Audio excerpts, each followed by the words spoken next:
ಕರ್ನಾಟಕ ರಾಜ್ಯ ಸರ್ಕಾರದಲ್ಲಿ ಏನು ಕಾರ್ಯನಿರ್ವಹಿಸ್ತಕ್ಕಂಥ ಹೊರಗುತ್ತಿಗೆ ಆಧಾರದ ಮೇಲೆ ನೌಕರಿ ಮಾಡುವಂಥ ನೌಕರಸ್ಥರು ಇವತ್ತಿನ ದಿವಸ ಭಾಳಷ್ಟು ಒಂದು ದುಸ್ಥಿತಿಯನ್ನು ಅನುಭವಿಸ್ತಾ ಇದ್ದಾರೆ ಅನ್ನುವಂಥ ಕಾರಣಕ್ಕೋಸ್ಕರ ಇವತ್ತಿನ ದಿವಸ ಪ್ರತಿಭಟನೆಗಿಳಿದು ಜಿಲ್ಲಾಧಿಕಾರಿಗಳಿಗೆ ಮನವಿ ಸಲ್ಲಿಸಲಿಕ್ಕೆ ಬಂದಿದ್ದಾರೆ. ಏನು ಕಾರಣ, ಏನು ಸಮಸ್ಯೆ ಆಗ್ತಾ ಇದೆ ಅನ್ನೋದನ್ನು ನೇರವಾಗಿ ನಮ್ಮ ಜೊತೆಗೆ ಈಗ ಈ ನೌಕರಸ್ಥರಿದ್ದಾರೆ, ಅವರನ್ನೇ ಕೇಳಿ ತಿಳಿಯೋಣ. ಸರ್ ನಮಸ್ಕಾರ.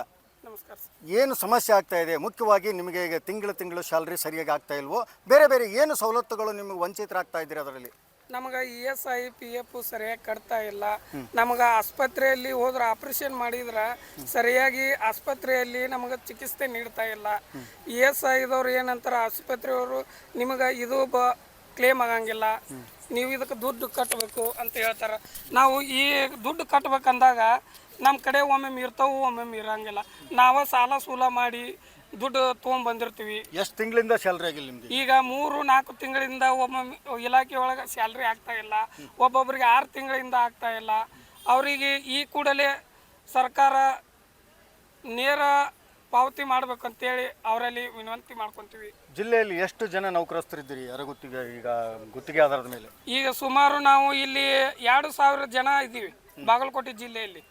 ಈಗ ಎಲ್ಲರಿಗೂ ಏನಾಗೈತಪ್ಪ ಅಂದ್ರೆ ಕಷ್ಟ ಆಗಿದ್ದ ಕಾರಣಕ್ಕೆ ಈಗ ಸ್ವಲ್ಪ ಜನ ಬಂದೀವಿ. ಈಗ ಅಧಿಕಾರಿಗಳು ನೀವು ಕೇಳಿದ್ರೆ ಏನು ಹೇಳ್ತಾರೆ? ಪೇಮೆಂಟ್ ಮಾಡ್ತೀವಿ ಅಂತ ಹೇಳ್ತಾರೆ ರೀ ಇಲಾಖೆ ಒಳಗೆ. ಆದ್ರೆ ಅದು 3 ತಿಂಗಳಿಗೆ 6 ತಿಂಗಳಿಗೆ ಮತ್ತು ಹಿಂಗೆ ಮಾಡಕತ್ತಾರ. ಹಂಗಾಗಿ ಅವು ಎಲ್ಲ ಏನಾಗತ್ತೈತೆ ಅಂದ್ರೆ ಇಲಾಖೆದವರು ನಮಗೆ ಫೋನ್ ಹಚ್ಚಿ ಕೇಳ್ತಾರೆ. ಸರ್ ಅಲ್ಲಲ್ಲ, ನಿಮಗೆ ಫೋನ್ ಹಚ್ಚಿ ಕೇಳೋದ್ರ ಜೊತೆಗೆ ಮುಖ್ಯವಾಗಿ ಸಮಸ್ಯೆ ಏನಾಗ್ಲಿಕ್ಕತ್ತೈತಿ, ಯಾಕೆ ಸ್ಯಾಲ್ರಿ ಡಿಲೇ ಆಗಕತ್ತೈತಿ, ಕಾರಣ ಏನು ಅಂತ ಏಜೆನ್ಸಿ ಅವ್ರ ಕೈಯಾಗ ಇರೋ ಕಾರಣಕ್ಕಾಗಿ ನಮಗೆ ಸರಿಯಾಗಿ ಪೇಮೆಂಟ್ ಆಗ್ತಾ ಇಲ್ಲ. ಅವರು ನಮ್ಗೆ ಇವತ್ತು ಆಗ್ತೀನಿ ನಾಳೆ ಆಗ್ತೀನಿ ಅಂತ ಹೇಳ್ತಾನೆ ಮುಂದಕ್ಕೆ ಆಗ್ತಾನೆ ಇದ್ದಾರೆ. ಈಗ ಹೊರಗುತ್ತಿಗೆ ಆಧಾರದ ಮೇಲೆ ಕೆಲಸ ಮಾಡ್ತಾ ಇದ್ದೀರಿ, ಸರ್ಕಾರನ ನೇರವಾಗಿ ನಿಮಗೆ ಸ್ಯಾಲ್ರಿ ಹಾಕಬೇಕು, ಜೊತೆಗೆ ನೇಮಕ ಮಾಡ್ಕೋಬೇಕನ್ನೋ ನಿಮ್ಮ ಒಂದು ಉದ್ದೇಶ. ಹೌದ್ರಿ, ನಮ್ಮನ್ನ ಸಮಾನ ಕೆಲಸಕ್ಕೆ ಸಮಾನ ವೇತನ ಕೊಡಬೇಕು, ನಮ್ಮನ್ನು ಕಾಯಂ ಮಾಡ್ಕೊಳ್ಬೇಕು, ಇಲ್ಲ ಸೇವಾ ಭದ್ರತೆ ಒದಗಿಸಬೇಕು, ನಮ್ಮನ್ನ ನೇರ ಪಾವತಿಯನ್ನಾದರೂ ಮಾಡ್ಬೇಕು ಕಡಿಕ. ಈಗ ಇವತ್ತಿನ ದಿವಸ ಪ್ರತಿಭಟನೆ ಮಾಡಿದ್ರಿ, ನಾಳೆ ಬೆಳಗಾವದಲ್ಲಿ ಚಳಿಗಾಲ ಅಧಿವೇಶನ ನಡೀತಾ ಇದೆ, ಅಲ್ಲೇನಾದ್ರು ಹೋಗಿ ಪ್ರತಿಭಟನೆ ಮಾಡುವಂತದ್ದಾಗ್ಲಿ ಮನವಿ ಸಲ್ಲಿಸುವಂತದ್ದು ಏನಾದ್ರು ಉದ್ದೇಶ ಇದೆಯಾ? ಇದೆ ಸರ. ನಾವು ಮುಂದಿನ ದಿನ ಈಗ ಒಂದು ಡೇಟ್ ಫಿಕ್ಸ್ ಮಾಡ್ಕೊಂಡು ಬೆಳಗಾವಿ ಅಧಿವೇಶನಕ್ಕೆ ಚಲೋ ಅಂತೇಳಿ ಕೊಡ್ಬೇಕಂತೇಳಿ ಕರೆ ಕೊಡ್ಬೇಕಂತೇಳಿ ನಾವು ಈಗಾಗಲೇ ಮಾತಾಡ್ಕೊಂಡಿದ್ದೀವಿ. ಅದಕ್ಕೆ ಒಂದು ದಿನ ಡೇಟ್ ಫಿಕ್ಸ್ ಮಾಡ್ಕೊಂಡು ಬೆಳಗಾವಿ ಅಧಿವೇಶನಕ್ಕೆ ಹೋಗಿ ಅಲ್ಲಿ ಮನವಿ ಕೊಟ್ಟು ನಮ್ಮನ್ನು ಒಳಗುತ್ತಿಗೆ ಆದರೂ ಮಾಡ್ಕೊಳ್ರಿ, ಇಲ್ಲ ನಮ್ಮನ್ನು ಕಾಯಂ ಮಾಡಿರಿ, ಇಲ್ಲ ನೇರ ಪಾವತಿ ಮಾಡಿರಿ ಅಂತೇಳಿ ನಮ್ಮ ಪ್ರತಿಭಟನೆ ಇಲ್ಲಿದ್ದ ಬೆಳಗಾವಿಗೆ ಚಲೋ ಇದೆ ಸರ್. ಇದಿಷ್ಟು ಏನು ಹೊರಗುತ್ತಿಗೆ ಆಧಾರದ ಮೇಲೆ ಏನು ಕೆಲಸ ಮಾಡ್ತಕ್ಕಂಥ ನೌಕರಸ್ಥರು ಭಾಳಷ್ಟು ಕಷ್ಟದಾಯಕವಾಗಿ ಜೀವನ ಸಾಗಿಸುವಂಥದ್ದಾಗಿದೆ. ಈ ಒಂದು ವಿಚಾರ ತಿಳಿದಂಥ ಸರ್ಕಾರ ಆದಷ್ಟು ಬೇಗನೆ ಇವರ ಒಂದು ಏನು ಕಷ್ಟಕ್ಕೆ ಸ್ಪಂದಿಸಬೇಕನ್ನುವಂಥದ್ದೇ ರಿಪಬ್ಲಿಕ್ ಕನ್ನಡದ ಮಾತು ಕೂಡ ಆಗಿದೆ. ಬಾಗಲಕೋಟೆಯಿಂದ ಸಿದ್ದು ದುತ್ರಗಾಮಿ, ರಿಪಬ್ಲಿಕ್ ಕನ್ನಡ. ಕರ್ನಾಟಕ ರಾಜ್ಯ ಸರ್ಕಾರದಲ್ಲಿ ಏನು ಕಾರ್ಯನಿರ್ವಹಿಸ್ತಕ್ಕಂಥ ಹೊರಗುತ್ತಿಗೆ ಆಧಾರದ ಮೇಲೆ ನೌಕರಿ ಮಾಡುವಂಥ ನೌಕರಸ್ಥರು ಇವತ್ತಿನ ದಿವಸ ಭಾಳಷ್ಟು ಒಂದು ದುಸ್ಥಿತಿಯನ್ನು ಅನುಭವಿಸ್ತಾ ಇದ್ದಾರೆ ಅನ್ನುವಂಥ ಕಾರಣಕ್ಕೋಸ್ಕರ ಇವತ್ತಿನ ದಿವಸ ಪ್ರತಿಭಟನೆಗಿಳಿದು ಜಿಲ್ಲಾಧಿಕಾರಿಗಳಿಗೆ ಮನವಿ ಸಲ್ಲಿಸಲಿಕ್ಕೆ ಬಂದಿದ್ದಾರೆ. ಏನು ಕಾರಣ, ಏನು ಸಮಸ್ಯೆ ಆಗ್ತಾ ಇದೆ ಅನ್ನೋದನ್ನು ನೇರವಾಗಿ ನಮ್ಮ ಜೊತೆಗೆ ಈಗ ಈ ನೌಕರಸ್ಥರಿದ್ದಾರೆ, ಅವರನ್ನೇ ಕೇಳಿ ತಿಳಿಯೋಣ. ಸರ್ ನಮಸ್ಕಾರ. ನಮಸ್ಕಾರ. ಏನು ಸಮಸ್ಯೆ ಆಗ್ತಾ ಇದೆ? ಮುಖ್ಯವಾಗಿ ನಿಮಗೆ ಈಗ ತಿಂಗಳು ಸ್ಯಾಲ್ರಿ ಸರಿಯಾಗಿ ಆಗ್ತಾ ಇಲ್ವೋ? ಬೇರೆ ಬೇರೆ ಏನು ಸವಲತ್ತುಗಳು ನಿಮಗೆ ವಂಚಿತರಾಗ್ತಾ ಇದ್ದೀರಿ? ಅದರಲ್ಲಿ ನಮಗೆ ESI PF ಸರಿಯಾಗಿ ಕಟ್ತಾ ಇಲ್ಲ. ನಮಗೆ ಆಸ್ಪತ್ರೆಯಲ್ಲಿ ಹೋದ್ರೆ ಆಪರೇಷನ್ ಮಾಡಿದ್ರೆ ಸರಿಯಾಗಿ ಆಸ್ಪತ್ರೆಯಲ್ಲಿ ನಮಗೆ ಚಿಕಿತ್ಸೆ ನೀಡ್ತಾ ಇಲ್ಲ. ESI ಇದವ್ರು ಏನಂತಾರೆ, ಆಸ್ಪತ್ರೆಯವರು ನಿಮಗೆ ಇದು ಕ್ಲೇಮ್ ಆಗಂಗಿಲ್ಲ, ನೀವು ಇದಕ್ಕೆ ದುಡ್ಡು ಕಟ್ಟಬೇಕು ಅಂತ ಹೇಳ್ತಾರೆ. ನಾವು ಈ ದುಡ್ಡು ಕಟ್ಬೇಕಂದಾಗ ನಮ್ಮ ಕಡೆ ಒಮ್ಮೆ ಇರ್ತಾವು, ಒಮ್ಮೆ ಇರಂಗಿಲ್ಲ. ನಾವು ಸಾಲ ಸೂಲ ಮಾಡಿ ದುಡ್ಡು ತೊಗೊಂಡ್ಬಂದಿರ್ತೀವಿ. ಎಷ್ಟು ತಿಂಗಳಿಂದ ಸ್ಯಾಲ್ರಿ ಆಗಿಲ್ಲ ನಿಮ್ಗೆ? ಈಗ 3-4 ತಿಂಗಳಿಂದ ಒಮ್ಮೊಮ್ಮೆ ಇಲಾಖೆ ಒಳಗೆ ಸ್ಯಾಲ್ರಿ ಆಗ್ತಾ ಇಲ್ಲ, ಒಬ್ಬೊಬ್ಬರಿಗೆ 6 ತಿಂಗಳಿಂದ ಆಗ್ತಾ ಇಲ್ಲ. ಅವರಿಗೆ ಈ ಕೂಡಲೇ ಸರ್ಕಾರ ನೇರ ಪಾವತಿ ಮಾಡ್ಬೇಕಂತೇಳಿ ಅವರಲ್ಲಿ ವಿನಂತಿ ಮಾಡ್ಕೊತೀವಿ. ಜಿಲ್ಲೆಯಲ್ಲಿ ಎಷ್ಟು ಜನ ನೌಕರಸ್ಥರಿದ್ದೀರಿ ಹೊರಗುತ್ತಿಗೆ ಈಗ ಗುತ್ತಿಗೆ ಆಧಾರದ ಮೇಲೆ? ಈಗ ಸುಮಾರು ನಾವು ಇಲ್ಲಿ 2,000 ಜನ ಇದ್ದೀವಿ ಬಾಗಲಕೋಟೆ ಜಿಲ್ಲೆಯಲ್ಲಿ. ಈಗ ಎಲ್ಲರಿಗೂ ಏನಾಗೈತಪ್ಪ ಅಂದ್ರೆ ಕಷ್ಟ ಆಗಿದ್ದ ಕಾರಣಕ್ಕೆ ಈಗ ಸ್ವಲ್ಪ ಜನ ಬಂದೀವಿ. ಈಗ ಅಧಿಕಾರಿಗಳು ನೀವು ಕೇಳಿದ್ರೆ ಏನು ಹೇಳ್ತಾರೆ? ಪೇಮೆಂಟ್ ಮಾಡ್ತೀವಿ ಅಂತ ಹೇಳ್ತಾರೆ ರೀ ಇಲಾಖೆ ಒಳಗೆ. ಆದ್ರೆ ಅದು 3 ತಿಂಗಳಿಗೆ 6 ತಿಂಗಳಿಗೆ ಮತ್ತು ಹಿಂಗೆ ಮಾಡಕತ್ತಾರ. ಹಂಗಾಗಿ ಅವು ಎಲ್ಲ ಏನಾಗತ್ತೈತೆ ಅಂದ್ರೆ ಇಲಾಖೆದವರು ನಮಗೆ ಫೋನ್ ಹಚ್ಚಿ ಕೇಳ್ತಾರೆ ಸರ್. ಅಲ್ಲಲ್ಲ, ನಿಮಗೆ ಫೋನ್ ಹಚ್ಚಿ ಕೇಳೋದ್ರ ಜೊತೆಗೆ ಮುಖ್ಯವಾಗಿ ಸಮಸ್ಯೆ ಏನಾಗ್ಲಿಕ್ಕತ್ತೈತಿ, ಯಾಕೆ ಸ್ಯಾಲ್ರಿ ಡಿಲೇ ಆಗಕತ್ತೈತಿ, ಕಾರಣ ಏನು ಅಂತ ಹೇಳ್ತಾರೆ. ಏಜೆನ್ಸಿ ಅವ್ರ ಕೈಯಾಗ ಇರೋ ಕಾರಣಕ್ಕಾಗಿ ನಮಗೆ ಸರಿಯಾಗಿ ಪೇಮೆಂಟ್ ಆಗ್ತಾ ಇಲ್ಲ. ಅವರು ನಮ್ಗೆ ಇವತ್ತು ಆಗ್ತೀನಿ ನಾಳೆ ಆಗ್ತೀನಿ ಅಂತ ಹೇಳ್ತಾನೆ ಮುಂದಕ್ಕೆ ಆಗ್ತಾನೆ ಇದ್ದಾರೆ. ಈಗ ಹೊರಗುತ್ತಿಗೆ ಆಧಾರದ ಮೇಲೆ ಕೆಲಸ ಮಾಡ್ತಾ ಇದ್ದೀರಿ, ಸರ್ಕಾರನ ನೇರವಾಗಿ ನಿಮಗೆ ಸ್ಯಾಲ್ರಿ ಹಾಕಬೇಕು, ಜೊತೆಗೆ ನೇಮಕ ಮಾಡ್ಕೋಬೇಕನ್ನೋ ನಿಮ್ಮ ಒಂದು ಉದ್ದೇಶ. ಹೌದ್ರಿ, ನಮ್ಮನ್ನ ಸಮಾನ ಕೆಲಸಕ್ಕೆ ಸಮಾನ ವೇತನ ಕೊಡಬೇಕು, ನಮ್ಮನ್ನು ಕಾಯಂ ಮಾಡ್ಕೊಳ್ಬೇಕು, ಇಲ್ಲ ಸೇವಾ ಭದ್ರತೆ ಒದಗಿಸಬೇಕು, ನಮ್ಮನ್ನ ನೇರ ಪಾವತಿಯನ್ನಾದರೂ ಮಾಡ್ಬೇಕು ಕಡಿಕ. ಈಗ ಇವತ್ತಿನ ದಿವಸ ಪ್ರತಿಭಟನೆ ಮಾಡಿದ್ರಿ, ನಾಳೆ ಬೆಳಗಾವದಲ್ಲಿ ಚಳಿಗಾಲ ಅಧಿವೇಶನ ನಡೀತಾ ಇದೆ, ಅಲ್ಲೇನಾದ್ರು ಹೋಗಿ ಪ್ರತಿಭಟನೆ ಮಾಡುವಂತದ್ದಾಗ್ಲಿ ಮನವಿ ಸಲ್ಲಿಸುವಂತದ್ದು ಏನಾದ್ರು ಉದ್ದೇಶ ಇದೆಯಾ?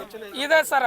ನಾವು ಮುಂದಿನ ದಿನ ಈಗ ಒಂದು ಡೇಟ್ ಫಿಕ್ಸ್ ಮಾಡ್ಕೊಂಡು ಬೆಳಗಾವಿ ಅಧಿವೇಶನಕ್ಕೆ ಚಲೋ ಅಂತೇಳಿ ಕರೆ ಕೊಡ್ಬೇಕಂತೇಳಿ ನಾವು ಈಗಾಗಲೇ ಮಾತಾಡ್ಕೊಂಡಿದ್ದೀವಿ.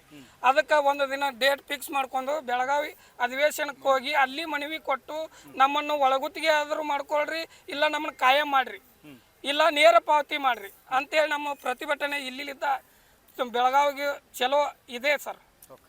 ಇದಿಷ್ಟು ಏನು ಹೊರಗುತ್ತಿಗೆ ಆಧಾರದ ಮೇಲೆ ಏನು ಕೆಲಸ ಮಾಡ್ತಕ್ಕಂಥ ನೌಕರಸ್ಥರು ಭಾಳಷ್ಟು ಕಷ್ಟದಾಯಕವಾಗಿ ಜೀವನ ಸಾಗಿಸುವಂಥದ್ದಾಗಿದೆ. ಈ ಒಂದು ವಿಚಾರ ತಿಳಿದಂಥ ಸರ್ಕಾರ ಆದಷ್ಟು ಬೇಗನೆ ಇವರ ಒಂದು ಏನು ಕಷ್ಟಕ್ಕೆ ಸ್ಪಂದಿಸಬೇಕನ್ನುವಂಥದ್ದೇ ರಿಪಬ್ಲಿಕ್ ಕನ್ನಡದ ಮಾತು ಕೂಡ ಆಗಿದೆ. ಬಾಗಲಕೋಟೆಯಿಂದ ಸಿದ್ದು ದುತ್ರಗಾಮಿ, ರಿಪಬ್ಲಿಕ್ ಕನ್ನಡ.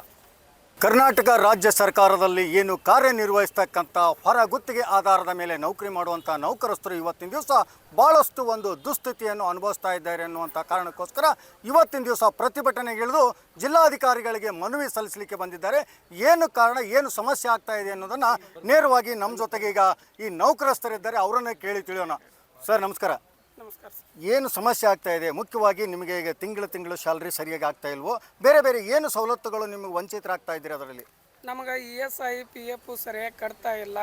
ನಮಗೆ ಆಸ್ಪತ್ರೆಯಲ್ಲಿ ಹೋದ್ರೆ ಆಪರೇಷನ್ ಮಾಡಿದ್ರೆ ಸರಿಯಾಗಿ ಆಸ್ಪತ್ರೆಯಲ್ಲಿ ನಮಗೆ ಚಿಕಿತ್ಸೆ ನೀಡ್ತಾ ಇಲ್ಲ.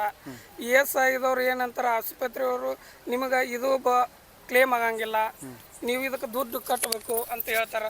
ನಾವು ಈ ದುಡ್ಡು ಕಟ್ಬೇಕಂದಾಗ ನಮ್ಮ ಕಡೆ ಒಮ್ಮೆ ಇರ್ತಾವು, ಒಮ್ಮೆ ಇರಂಗಿಲ್ಲ. ನಾವು ಸಾಲ ಸೂಲ ಮಾಡಿ ದುಡ್ಡು ತೊಗೊಂಡ್ಬಂದಿರ್ತೀವಿ. ಎಷ್ಟು ತಿಂಗಳಿಂದ ಸ್ಯಾಲ್ರಿ ಆಗಿಲ್ಲ ನಿಮ್ಗೆ? ಈಗ 3-4 ತಿಂಗಳಿಂದ ಒಮ್ಮೊಮ್ಮೆ ಇಲಾಖೆ ಒಳಗೆ ಸ್ಯಾಲ್ರಿ ಆಗ್ತಾ ಇಲ್ಲ, ಒಬ್ಬೊಬ್ಬರಿಗೆ 6 ತಿಂಗಳಿಂದ ಆಗ್ತಾ ಇಲ್ಲ. ಅವರಿಗೆ ಈ ಕೂಡಲೇ ಸರ್ಕಾರ ನೇರ ಪಾವತಿ ಮಾಡ್ಬೇಕಂತೇಳಿ ಅವರಲ್ಲಿ ವಿನಂತಿ ಮಾಡ್ಕೊತೀವಿ. ಜಿಲ್ಲೆಯಲ್ಲಿ ಎಷ್ಟು ಜನ ನೌಕರಸ್ಥರಿದ್ದೀರಿ ಹೊರಗುತ್ತಿಗೆ ಈಗ ಗುತ್ತಿಗೆ ಆಧಾರದ ಮೇಲೆ?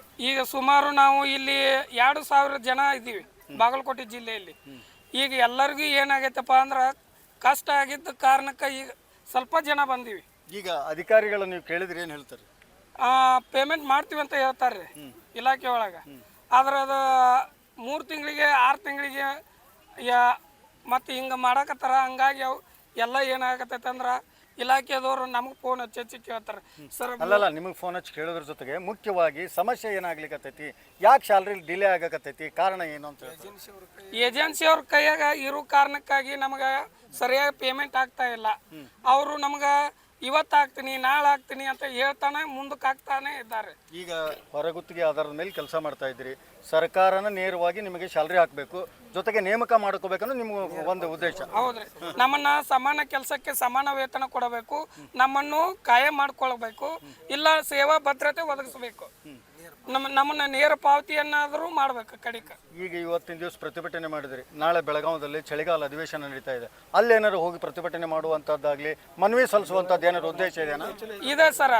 ನಾವು ಮುಂದಿನ ದಿನ ಈಗ ಒಂದು ಡೇಟ್ ಫಿಕ್ಸ್ ಮಾಡ್ಕೊಂಡು ಬೆಳಗಾವಿ ಅಧಿವೇಶನಕ್ಕೆ ಚಲೋ ಅಂತೇಳಿ ಕರೆ ಕೊಡ್ಬೇಕಂತೇಳಿ ನಾವು ಈಗಾಗಲೇ ಮಾತಾಡ್ಕೊಂಡಿದ್ದೀವಿ. ಅದಕ್ಕೆ ಒಂದು ದಿನ ಡೇಟ್ ಫಿಕ್ಸ್ ಮಾಡ್ಕೊಂಡು ಬೆಳಗಾವಿ ಅಧಿವೇಶನಕ್ಕೆ ಹೋಗಿ ಅಲ್ಲಿ ಮನವಿ ಕೊಟ್ಟು ನಮ್ಮನ್ನು ಒಳಗುತ್ತಿಗೆ ಆದರೂ ಮಾಡ್ಕೊಳ್ರಿ, ಇಲ್ಲ ನಮ್ಮನ್ನು ಕಾಯಂ ಮಾಡ್ರಿ, ಇಲ್ಲ ನೇರ ಪಾವತಿ ಮಾಡ್ರಿ ಅಂತೇಳಿ ನಮ್ಮ ಪ್ರತಿಭಟನೆ ಇಲ್ಲಿದ್ದ ಬೆಳಗಾವಿಗೆ ಚಲೋ ಇದೆ ಸರ್. ಇದಿಷ್ಟು ಏನು ಹೊರಗುತ್ತಿಗೆ ಆಧಾರದ ಮೇಲೆ ಏನು ಕೆಲಸ ಮಾಡ್ತಕ್ಕಂಥ ನೌಕರಸ್ಥರು ಭಾಳಷ್ಟು ಕಷ್ಟದಾಯಕವಾಗಿ ಜೀವನ ಸಾಗಿಸುವಂಥದ್ದಾಗಿದೆ. ಈ ಒಂದು ವಿಚಾರ ತಿಳಿದಂಥ ಸರ್ಕಾರ ಆದಷ್ಟು ಬೇಗನೆ ಇವರ ಒಂದು ಏನು ಕಷ್ಟಕ್ಕೆ ಸ್ಪಂದಿಸಬೇಕನ್ನುವಂಥದ್ದೇ ರಿಪಬ್ಲಿಕ್ ಕನ್ನಡದ ಮಾತು ಕೂಡ ಆಗಿದೆ. ಬಾಗಲಕೋಟೆಯಿಂದ ಸಿದ್ದು ದುತ್ರಗಾಮಿ, ರಿಪಬ್ಲಿಕ್ ಕನ್ನಡ.